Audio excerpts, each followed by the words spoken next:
क्योंकि उनके परिवार के कई ऐसे लोग हैं जो अभी भी मलबे में दबे हुए हैं। हालांकि अब देखिए दिक्कत वहां रेस्क्यू की ये है कि जो एरिया है वो बहुत छोटा, वहां पर कोई भी मशीन नहीं पहुंच सकती है, इसलिए लोग हाथों से ही मलबा हटा रहे हैं, जिसमें निश्चित तौर पर वक्त बहुत लग जाएगा दिवाकर। और अगर मशीन अंदर पहुंच जाती तो जो टेरेस वाला हिस्सा दिख रहा है वो हटाया जा सकता था और जल्द से जल्द जो लोग दबे हुए उन तक पहुंचा जा सकता था।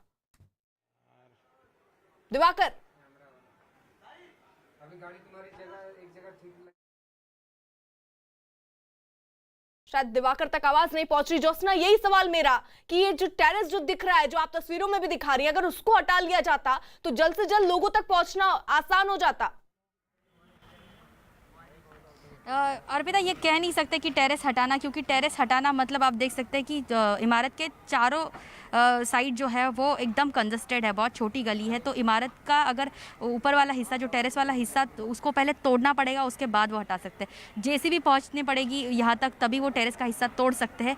टेरेस हटाया जाता है तो आसानी हो पाएगी, लेकिन टेरेस को हटाना बहुत मुश्किल भरा होगा, क्योंकि उसको पहले तोड़ना पड़ेगा, इस छोटी गलियों में से उसको निकालना पड़ेगा, और इसके लिए बहुत ज़्यादा घंटे बीत सकते हैं। तो ऐसे में वो कोशिश कर रहे हैं कि जहाँ जहाँ पर डॉग स्क्वाड दिखा रहे हैं कि यहाँ पर लोग हो सकते हैं, वहाँ पर एनडीआरएफ की टीम और दमकल विभाग के अधिकारी जो है वो वहाँ पर उनका मलबा हटाने का काम जारी है।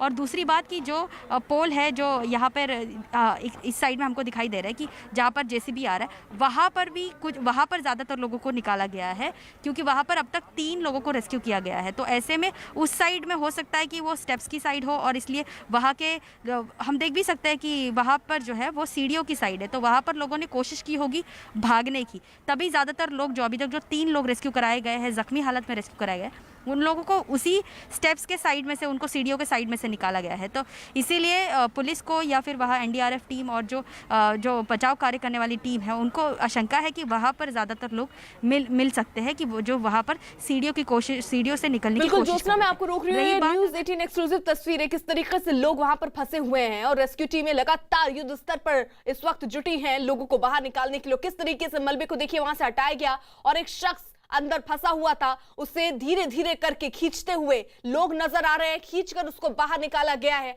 फिलहाल वो घायल है, अस्पताल में उसको भर्ती कराया गया है। लेकिन ये तस्वीरें जरा आप देखिए, कई ऐसे परिवार हैं जो ऐसे ही मलबे में दबे हुए हैं। कई जगहों से तो कुछ देर पहले तक आवाजें भी आ रही थी कि उनको बचा लिया जाए, लेकिन मलबा, क्योंकि वहां संकरी गलियां और रास्ते होने की वजह से वहां मशीन नहीं पहुंच पा रही है और मैन्युअली यानी हाथ से ही फिलहाल मलबा हटाने का काम चल रहा है।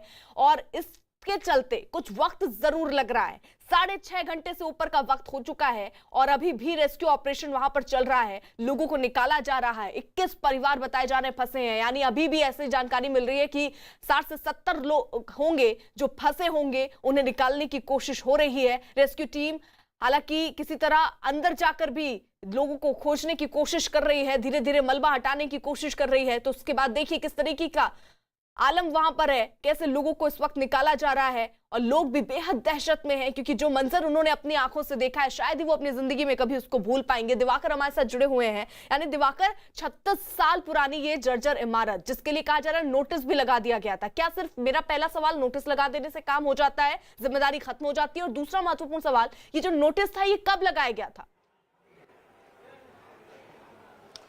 देखिए, जो स्थानीय लोगों से जानकारी मुझे मिली है, इस बिल्डिंग में रहने वाले लोगों से जानकारी मिली है, उसके मुताबिक 5 साल पहले पहला नोटिस लगाया गया था और करीब 1 साल पहले दूसरा नोटिस लगाया गया था। इन 2 नोटिसों को लगाने का काम जो यहाँ की महानगर पालिका है उसने तो किया था, लेकिन उसका फॉलोअप कभी नहीं लिया गया। नोटिस लगा दिया, जिम्मेदारी खत्म हो गई, उसके बाद चाहे यहाँ के रहने वाले लोग जो है वो उनकी जान खतरे में हो, बिल्डिंग कितने गिरने का खतरा हो, ये तमाम जो लोग हैं उसका फॉलोअप महानगर पालिका ने नहीं लिया। महत्वपूर्ण तस्वीर देखिए, एनडीआरएफ के जो जवान हैं अब अंदर जाने की कोशिश कर रहे हैं। अर्पिता, ये सवाल कहीं ना कहीं जरूर पैदा हो रहा है कि आखिर जब अगर नोटिस दी जाती है तो आपने जो है उसका फॉलोअप क्यों नहीं लिया? आपने यहाँ के लोगों के, रहने वाले लोगों के लिए बात क्यों नहीं की? आपने, अगर लोग नहीं मान रहे थे तो आपने पुलिस की मदद लेनी चाहिए थी। पुलिस की मदद लेने के बाद लोगों को समझाते और समझाने के बाद जो है आप उन्हें सुरक्षित जगहों पर दूसरे घरों में ले जाते और ये बिल्डिंग गिरती तो इस तरह का हादसा सामने नहीं आता और लोगों की जान बच जाती। क्योंकि अब तक जो जानकारी मिल रही है 11 लोगों की मौत हो चुकी है और एनडीआरएफ की टीम लगातार ये कोशिश कर रही है किसी तरह इस बिल्डिंग के अंदर जो है,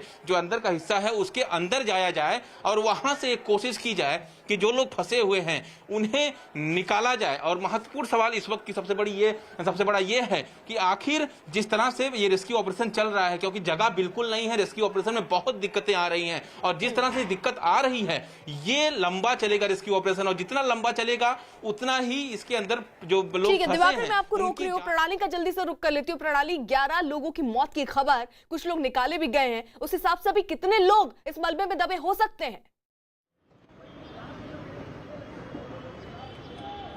कोणाला रीटा गुप्ता प्रणाली,